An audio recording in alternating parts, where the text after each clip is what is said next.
The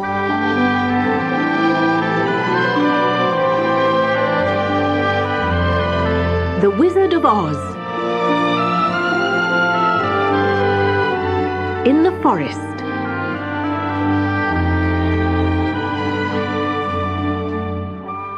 After a few hours, the road began to get very rough. Sometimes, indeed, the yellow bricks were broken or missing altogether, leaving holes that Toto jumped across and Dorothy walked around.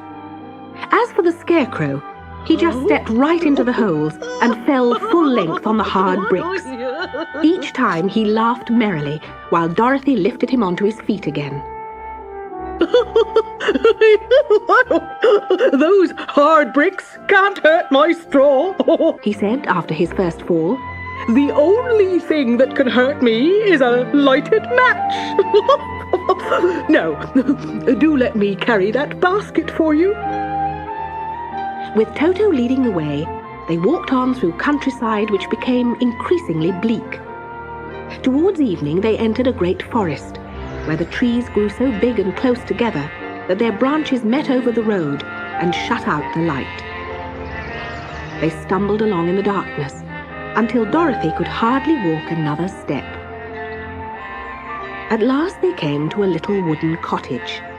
It was completely deserted, but it had a bed of dried leaves on which Dorothy and Toto soon fell into a sound sleep. The Scarecrow, who was never tired, stood and waited patiently for the morning. When Dorothy woke, the sun was shining into the cottage. She felt very thirsty, so she and her friends left the cottage and wandered through the trees until they came to a rippling brook. Here Dorothy washed, and she and Toto had their breakfast of water and bread. The Scarecrow did not eat anything because, as he explained, he was never hungry. They were about to return to the road of yellow brick when Dorothy was startled by a loud groan. What was that? I cannot imagine, said the Scarecrow. but we can go and see. They walked a few steps, and then Dorothy gave out a gasp of surprise. One of the big trees had been partly chopped through, and standing beside it with an uplifted axe in his hands was a man made entirely of tin. He stood perfectly still, as if he couldn't move at all. "Did you groan?" asked Dorothy. Yes, I did, answered the Tin Man.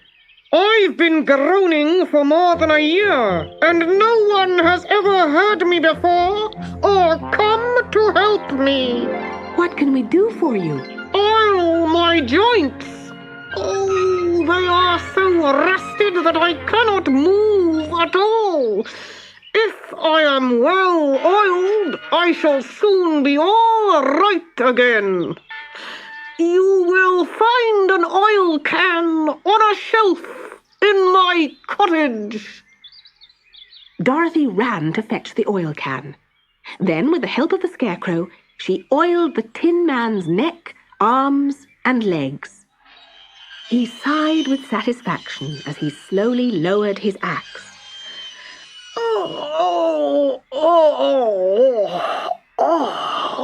Thank you. I am extremely grateful. Oh, I have been holding that axe in the air ever since I rested, and I might have stood there forever if you had not come along. So you have certainly saved my life. How did you happen to be here? We're on our way to the Emerald City to see the great Wizard of Oz. I want him to send me back to Kansas, and the Scarecrow wants him to put some brains into his head. The Tin Man thought deeply for a moment.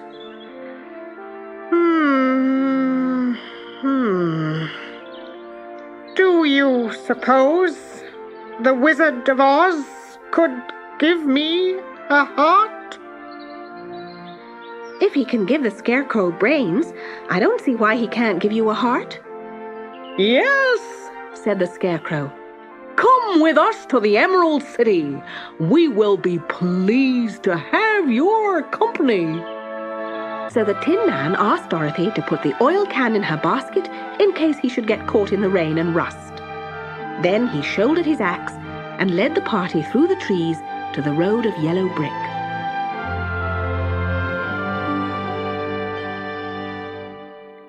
Dorothy now noticed that there was hardly a bird singing in the forest, but there was an occasional deep growl from some wild animal hidden among the trees, and her heart began to beat fast. "Do not be afraid," said the Tin Man. "The mark of a good witch's kiss on your forehead will protect you from harm." Just as he spoke, there was a terrible roar, and the next moment a great lion bounded onto the road. With one blow of his paw, he sent the Scarecrow spinning over and over to the edge of the road. Then he struck at the Tin Man with his sharp claws and knocked him to the ground. Little Toto ran barking towards the lion. The huge beast opened his mouth to bite the dog, but Dorothy rushed forward and slapped him hard on the nose. "Don't you dare bite Toto!" she cried. "You ought to be ashamed of yourself, a big beast like you biting a poor little dog." "I did not bite him," said the lion, rubbing his nose with his paw. "No, but you were going to. You're nothing but a big coward." "I know it," said the lion, hanging his head in shame.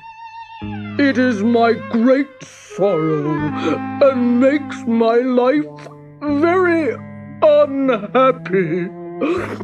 If the elephants and the tigers and the bears ever tried to fight me, I should run away. I'm such a coward, but they all think of me as king of the beasts, and I only have to roar to make them all run away from me." He wiped a tear from his eye with the tip of his tail and sighed. "Oh,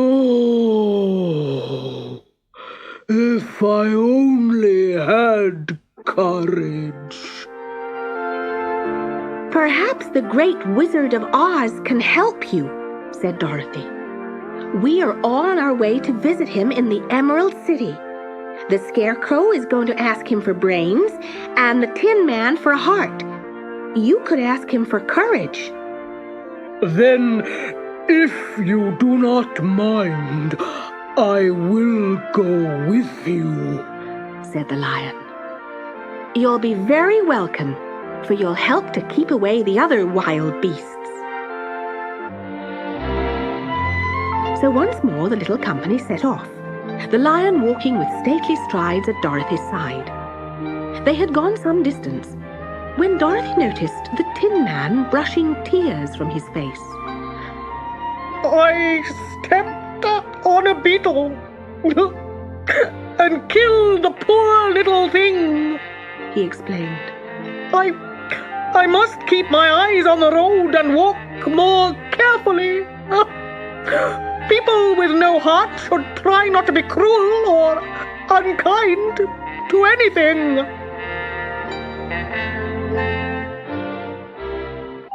Soon after this, they began to hear strange growling noises among the trees. "I fear we are in the country of the Calidors," whispered the lion. "They are monstrous beasts with bodies like bears and heads like tigers, and with claws so long and sharp they could tear me in two as easily as I could kill Toto." Dorothy shuddered and was about to speak when suddenly they came to a broad, deep chasm. The friends looked at each other in dismay and then sat down to consider what they should do.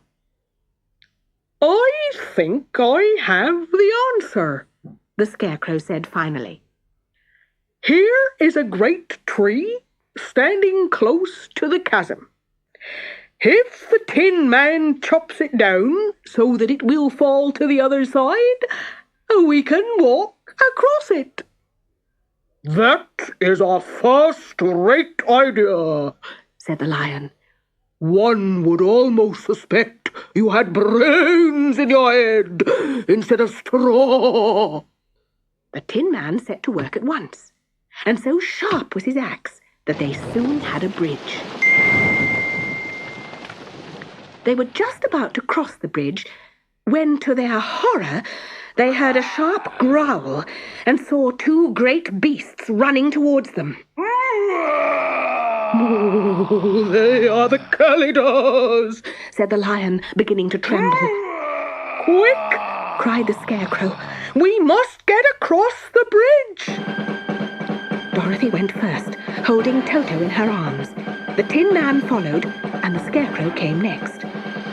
The Lion turned to face the Kalidahs and gave so terrible a roar that for a brief moment they hesitated.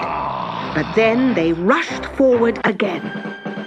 The Lion crossed over the bridge and looked back to see what the fierce beasts would do next. Without stopping, they too began to cross. "Stand close behind me," said the Lion to Dorothy. "I will fight them as long as there is breath in my body." "Don't despair," called the Scarecrow. "If the Tin Man can chop away our end of the bridge, we will all be saved." The Tin Man began to use his axe at once, and just as the two Kalidahs were nearly across, the tree fell with a crash into the chasm, carrying the snarling beasts with it. The Lion gave out a huge sigh of relief. "Oh, my heart is still pounding with fear." "Ah," said the Tin Man sadly. "I wish I had a heart to beat." This adventure made the travelers more anxious than ever to get out of the forest. They began to walk so fast that Dorothy and Toto became very tired, and as darkness began to fall, they had to ride on the Lion's back.